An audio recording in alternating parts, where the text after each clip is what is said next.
ښه ګرانو ملګرو دا اوس چې کوم دی کمپوخ دارې تیار شو او شکر دی سوځېدلی نه دی ما سره خو غم و نو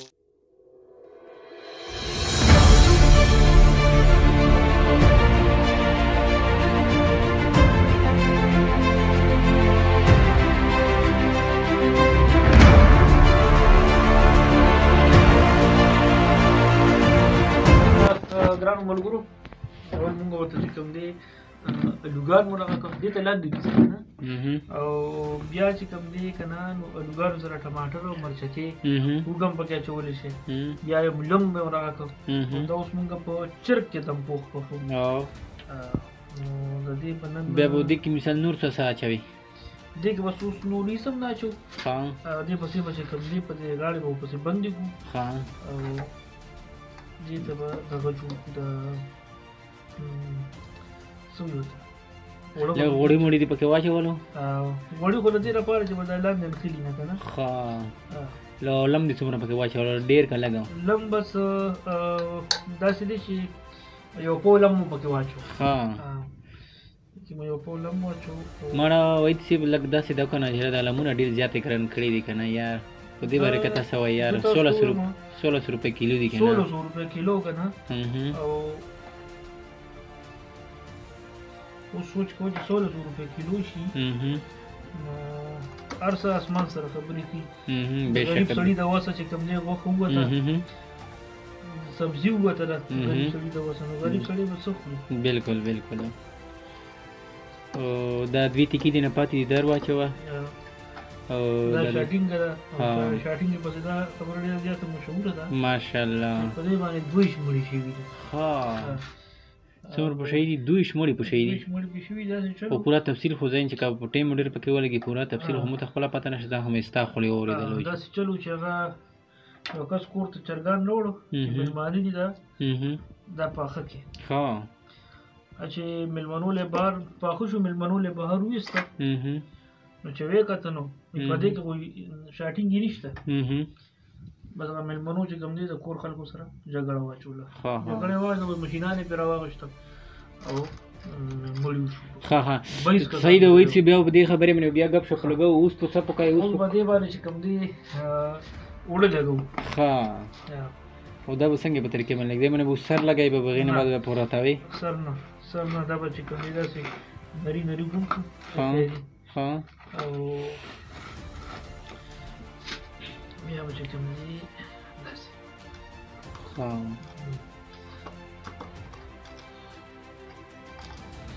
دا مثال څومره ټیم کې پخېږي ګنټه یو نیمه ګنټه پکې لګي که نه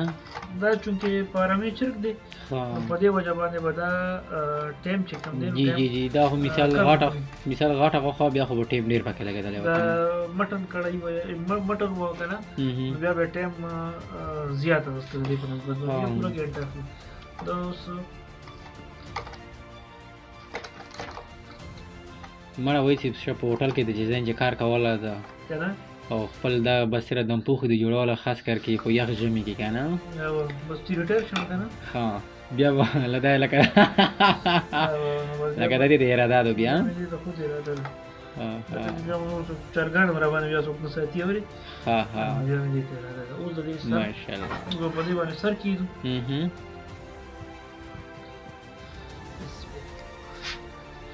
اوس به په دې کوم اوړه چې بار پاتې شي دا به په دې باندې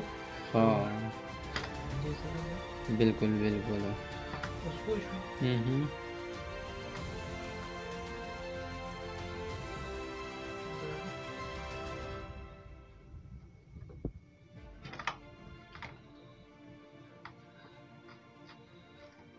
الله دې چې سم راشي بله داسې چلو چې یو کس غټ چیلي باندې ډرم د پاسه نه سکور که مسالې وله ورکړي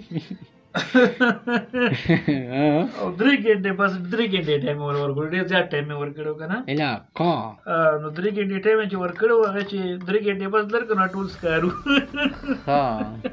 دړې مته بلې دا وایي چې دا وړه د سده پر ولا ګول مثال دینه چې ګیس نه وځي دا لپاره چې د دینه ګیس نه وځي او دا چې کوم دی دا په مده مور باندې اوس په یو غنټه ټایم بدیل ورکو مده مور باندې بدا په خو بالکل او ان شاء الله چې دا چې پوښ نو بیا هم د دینه لږه شانتي ویډیو کو ها نو هغه په بیا خپل ملګرو ته بالکل بالکل بس لږ زر باندې تیار شو او دا اوس کیل په ور باندې ها صحیح ده ویډیو باندې یا لګو او کنه یار دا خلکو دا د ملګرو ته بلګ وشه یو کنه چې څومره ور پسې لګوي کنه دې باندې څومره مده موري ها دا دومره ور دی اوس ټیک ته صحیح ده ها بسم الله ته وایي چې ونه سيزي کنه ها ګرانو ملګرو دا اوس چې کوم دی کم پوخدارې تیار شو او شکر دې سوځېدلی نه دی ما سره وغامو ښکلی تیار شو که تاسو هم دا ورجین ډېر ښکلی خوراک دی که تاسو هم تیارول غواړئ نو دا ریسیپي چې کوم دی بله لږه در کوم تیار کړئ